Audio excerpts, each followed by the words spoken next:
दोस्तों नमस्कार, जोहार। ही चलते हैं झारखंड सूबा की ताजा खबरों की ओर, लेकिन उससे पहले अगर आपने अभी तक इस चैनल को सब्सक्राइब नहीं किया तो सब्सक्राइब कर लें, जिससे कि आपको झारखंड सूबा की ताजा खबर रोजाना मिलती रहे। सबसे पहली बड़ी खबर, राज्य के निजी विश्वविद्यालय की अब जांच होगी शुरू। विधानसभा के शीतकालीन सत्र में निजी विश्वविद्यालय के नियम विरुद्ध संचालन पर हुए बहस के बाद उनकी जांच की बात की गई थी और अब राज्य के निजी विश्वविद्यालय की जांच की जाएगी। झारखंड विधानसभा अध्यक्ष रविंद्रनाथ महतो ने विधानसभा की ओर से 5 सदस्यीय कमेटी गठित कर दी है। 5 सदस्यीय कमेटी सभी निजी विश्वविद्यालय की जाँच करेगी। कमेटी के जिम्मे होगा कि वह देखे कि निजी विश्वविद्यालय यूजीसी और राज्य सरकार की ओर से तय किए गए नियम के मुताबिक संचालित हो रहे हैं या नहीं। जैक बोर्ड लेगा मॉडल स्कूलों का एडमिशन टेस्ट। राज्य में चल रहे 89 मॉडल स्कूलों की एकेडमिक ईयर 2023 में एडमिशन के लिए नोटिफिकेशन जारी कर दिया गया है। इन मॉडल स्कूलों में अंग्रेजी माध्यम से पढ़ाई होती है और यह स्कूल गैर आवासीय होंगे। इन स्कूलों की क्लास 6 में एडमिशन के लिए Jharkhand academic council admission test होगा। एडमिशन टेस्ट में शामिल होने के लिए 3 फरवरी से 26 फरवरी तक फॉर्म भरे जाएंगे। झारखंड एकेडमिक काउंसिल ने इस परीक्षा में शामिल होने के लिए कुछ पात्रता निर्धारित की है। इस पात्रता के मुताबिक आवेदक की उम्र 1 अप्रैल 2023 को न्यूनतम 10 साल और अधिकतम 12 साल होना चाहिए। सरस्वती पूजा की तैयारी में जुट चुका है रांची। बंगाल से लाई मिट्टी से बनी 500 से अधिक मूर्तियों की एडवांस बुकिंग। 3 से 14 फीट की प्रतिमा की लोग कर रहे मांग। सरस्वती पूजा को 4 दिन बचे हैं। गणतंत्र दिवस के दिन ही सरस्वती पूजा है। इस पूजा को लेकर रांची शहर अंतिम तैयारियों में लगा है। शहर भर के मूर्तिकार मां सरस्वती की प्रतिमाओं को अंतिम रूप देने में जुटे हैं। वहीं शहर के विभिन्न गली मोहल्लों में पूजा पंडाल आकार लेने लगे हैं। मूर्तिकारों के पास लोग मां सरस्वती की प्रतिमा की मांग कर रहे हैं। मूर्तिकारों के मुताबिक इस साल बाजार अच्छा है और इस साल ऐसी प्रतिमाओं की काफी मांग है। मूर्तिकारों के मुताबिक इस साल 25 दिसंबर के बाद से एडवांस बुकिंग शुरू है। एक्शन मोड में आ चुका है स्कूली शिक्षा एवं साक्षरता विभाग। राज्य के 500 से अधिक पारा शिक्षकों पर FIR दर्ज होगी और गलत प्रमाण पत्र से नौकरी करने वालों से होगी मानदेय वसूली। राज्य सरकार 60,000 से अधिक पारा शिक्षकों यानी सहायक अध्यापकों के लिए विशेष रूल बुक तो बना दी है, पर इसके साथ ही सख्ती भी लाना शुरू कर दी है। झारखंड शिक्षा परियोजना ने सभी जिलों को पत्र लिखा। इस पत्र में कहा है कि वैसे पारा शिक्षक जिन्होंने फर्जी प्रमाण पत्र के आधार पर नौकरी कर रहे या फिर नौकरी की है, उन पर FIR और मानदेय वसूली जैसी कार्रवाई की जाएगी और इसके लिए सभी जिला अपने यहां से पारा शिक्षकों की रिपोर्ट भेजें। परियोजना निदेशक किरण पासी ने कहा कि अभी पारा शिक्षकों के प्रमाण पत्रों की जांच चल रही है। 26 जनवरी को राजपथ पर दर्शन देंगे बाबा वैद्यनाथ। गणतंत्र दिवस की झांकी में दिखेगा वैभव। गणतंत्र दिवस के अवसर पर दिल्ली के राजपथ की झांकी का इंतजार देश के हर नागरिक को होता है। इस साल गणतंत्र दिवस के लिए महज कुछ ही दिन बचे हैं, जिसकी तैयारी जोर शोर से चल रही है। खास बात यह है कि इस बार राजपथ में बाबा वैद्यनाथ धाम की झांकी होगी और 26 जनवरी पर झारखंड के बाबा वैद्यनाथ धाम की झांकी के चयन से पूरे राज्य में हर्ष का माहौल है। गणतंत्र दिवस के अवसर पर राजपथ पर होने वाले झांकियों के प्रदर्शन में इस बार झारखंड के बाबा वैद्यनाथ धाम को भी शामिल किया गया है, जिसको लेकर देवघर के साथ पूरे झारखंड के लोगों में हर्ष का माहौल है। रामगढ़ उपचुनाव को लेकर राजनीतिक पार्टियां हुई सक्रिय। आजसू ने की प्रखंडवार महिला प्रभारियों की नियुक्ति। रामगढ़ विधानसभा उपचुनाव की तैयारी की घोषणा होते ही सभी राजनीतिक पार्टियां रेस हो गई है। इसी के तहत आजसू सुप्रीमो सुरेश कुमार महतो के निर्देशा मुताबिक प्रखंडवार महिला प्रभारियों की नियुक्ति कर दी गई है। आजसू के प्रवक्ता डॉक्टर भगत ने कहा कि महिला प्रभारियों की नियुक्ति से रामगढ़ विधानसभा उपचुनाव अभियान को मजबूती मिलेगी। गाँव एवं वार्ड स्तर की महिला कार्यकर्ताओं की टीम को और भी मजबूत करने एवं सदस्यता अभियान की गति को तेज करने में सभी महिला प्रभारी महत्वपूर्ण भूमिका निभाएगी।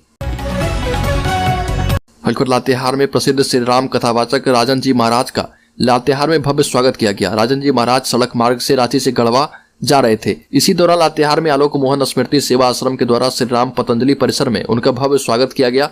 मौके पर संस्थान के संस्थापक रामनाथ अग्रवाल और श्याम अग्रवाल ने माल्यार्पण कर उनका आशीर्वाद लिया। राजन जी महाराज ने लातेहार की खूबसूरती की बखान करते हुए कहा कि रास्ते में उन्हें काफी मनोरम दृश्य देखने को मिले हैं। कोडरमा घाटी में जिंदा जला ड्राइवर, गैस टैंकर और ट्रक में हुई थी टक्कर। झारखंड में रफ्तार का कहर थमने का नाम नहीं ले रहा। कोडरमा घाटी में गैस टैंकर और ट्रक की सीधी भिड़ंत हो गई। टक्कर के बाद गैस टैंकर में आग लग गई, जिसमें टैंकर चालक की झुलसने से मौत हो गई। वहीं हादसे के बाद कोडरमा घाटी में जाम लग गया है। हालांकि पुलिस जाम को क्लियर करने में उसी वक्त जुट चुकी थी और इधर घटना की सूचना मिलने के बाद मौके पर फायर ब्रिगेड की टीम पहुंची और बड़ी मुश्किल से आग पर काबू पाया। पलामू से दिल दहला देने वाली खबर सामने आई है। मां ने 2 मासूम बच्चों के साथ लगाई फांसी। पलामू से एक दिल दहला देने वाली खबर सामने आ रही है। यहाँ पर एक मां ने अपने 2 मासूम बच्चों के साथ फांसी लगा ली। घटना में मां के सहित 8 साल के बच्चे की मौत हो गई, जबकि 10 साल के बच्चे की किसी तरह जान बच पाई है। मामला पलामू जिले के मनातू थाना क्षेत्र के रंगिया गाँव का बताया जा रहा। जानकारी मिल रही कि पति के दूसरी शादी से महिला परेशान चल रही थी, जिसको लेकर दोनों में आए दिन विवाद होता रहता था। मृतक महिला की पहचान शांति देवी के रूप में की गई। जमशेदपुर में देखी झारखंड की संस्कृति। 2.5 लाख से अधिक लोगों ने टूसू महोत्सव में जमकर थिरके। पूर्वी सिंहभूम के जमशेदपुर स्थित विष्णुपुर गोपाल मैदान में 2 साल के बाद टूसू महोत्सव के अवसर पर जनसैलाब उमड़ पड़ा। टूसू प्रतिमा छोड़ल और बूढ़ा गाड़ी लेकर पहुंचे लोगों ने अपनी संस्कृति विरासत को समाज के लोगों के साथ मिलकर प्रदर्शित किया। झारखंड वासी एकता मंच की ओर से आयोजित टूसू मेला में 2.5 लाख से अधिक लोग शामिल हुए। मेला में झारखंड के विभिन्न जिलों के अलावा ओडिशा और पश्चिम बंगाल के लोग करीब 170 टूसू प्रतिमा और छोड़ल लेकर पहुंचे थे। इसमें 7 लोगों को टूसू में, 4 को छोड़ल और 1 व्यक्ति को बूढ़ी गाड़ी नाच प्रतियोगिता में पुरस्कृत किया गया। अलीगढ़ धनबाद जिले के कतरास में 22 जनवरी की दोपहर करीब 1 बजे अपराधियों ने कोयला व्यवसायी मनोज यादव की गोली मारकर हत्या कर दी। और धनबाद के कतरास में कोयला कारोबारी की गोली मारकर हत्या करने के मामले में गैंगस्टर प्रिंस खान ने जिम्मेदारी ली है। गंभीर रूप से घायल मनोज यादव को आनंद फानंद में BCCL के निश्चितपुर अस्पताल ले जाया गया, जहां पर डॉक्टरों ने मृत घोषित कर दिया। कतरास के छाताबाद केलोडी में दिन दहाड़े गोलीबारी की घटना से पूरे इलाके में दहशत का माहौल है। जानकारी के मुताबिक कोयला कारोबारी मनोज यादव छाताबाद में सड़क किनारे खड़ा होकर किसी से बात कर रहे थे, तभी बाइक सवार अपराधी पहुंचे और ताबड़तोड़ फायरिंग शुरू कर दी। हल्कर देवघर में 17 साल के बाद बीजेपी प्रदेश कार्य समिति की बैठक 23 जनवरी से शुरू होगी और झंडों से पट चुका है शहर।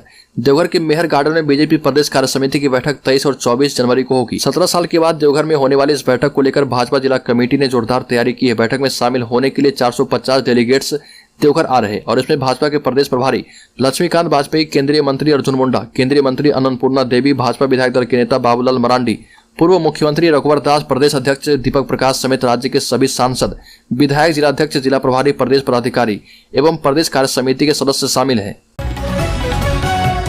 अलीगढ़ स्थायीकरण की मांग को लेकर अनुबंध पर कार्य करने वाले स्वास्थ्य कर्मियों ने स्वास्थ्य मंत्री मन्ना गुप्ता के कदमा स्थित आवास का घेराव कर जोरदार प्रोटेस्ट किया। स्वास्थ्य कर्मियों ने साफ कर दिया है कि जब तक उनकी मांग नहीं मानी जाती है वो काम पर नहीं लौटेंगे। स्वास्थ्य कर्मियों ने आर पार की लड़ाई का ऐलान कर दिया है। आवास घेराव के दौरान स्वास्थ्य मंत्री मन्ना गुप्ता आंदोलनकारियों से मिलने पहुंचे। आंदोलनकारी के साथ ही सड़क पर बैठ गए और आश्वासन दिया कि वो रांची जाकर अपर मुख्य सचिव और मुख्यमंत्री से इस संबंध में बात करेंगे और ये भी कहा कि यह मामला गंभीर है। अनुबंध पर काम करने वाले स्वास्थ्य कर्मियों की मांग काफी पुरानी है। इस संबंध में मुख्यमंत्री भी काफी संवेदनशील हैं।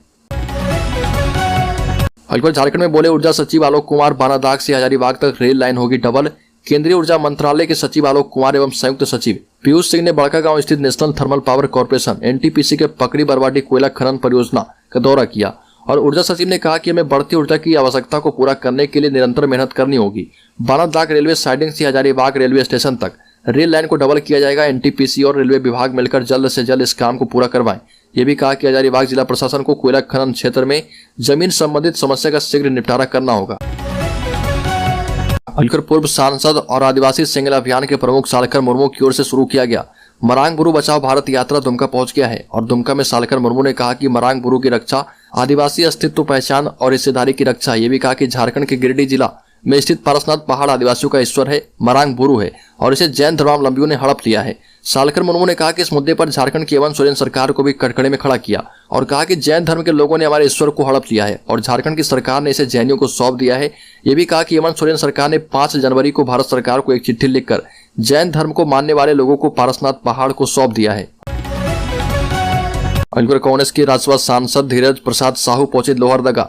रामगढ़ उपचुनाव में जीत का किया दावा। कांग्रेस के राज्यसभा सांसद धीरज प्रसाद साहू ने रामगढ़ उपचुनाव में कांग्रेस प्रत्याशियों का जीत का दावा किया। हालांकि सभी पार्टियां अपनी अपनी ओर से उपचुनाव की तैयारियों में जुट चुकी है। राज्यसभा के सांसद लोहरदगा में एक कार्यक्रम में शामिल होने आए थे। कांग्रेस की महिला विधायक ममता देवी को सजा होने के बाद रामगढ़ सीट पर उपचुनाव होना है और ऐसे में सभी राजनीतिक दल की नजर अब रामगढ़ विधानसभा क्षेत्र पर है। अलीगढ़ हेमंत सोरेन की खतियानी जोहार यात्रा सिमडेगा में पहुंचेगी, जिसको लेकर तैयारियां जोर शोर से चल रही है। वो काम भी किया जा रहा है जो सालों से बंद पड़ा था। 4 बार टेंडर पास होने के बावजूद पौष इलाके की सड़कें नहीं बनी थी, जो कि अब मुख्यमंत्री के आगमन से पहले ही इसका मरम्मत किया जा रहा, क्योंकि हेलीपैड से उसी सड़क से मुख्यमंत्री सभा स्थल में पहुंचेंगे। खतियानी जोहार यात्रा को लेकर सिमडेगा में मुख्यमंत्री हेमंत सोरेन के आगमन को लेकर जिला प्रशासन सभी तरह की तैयारियां कर रहा।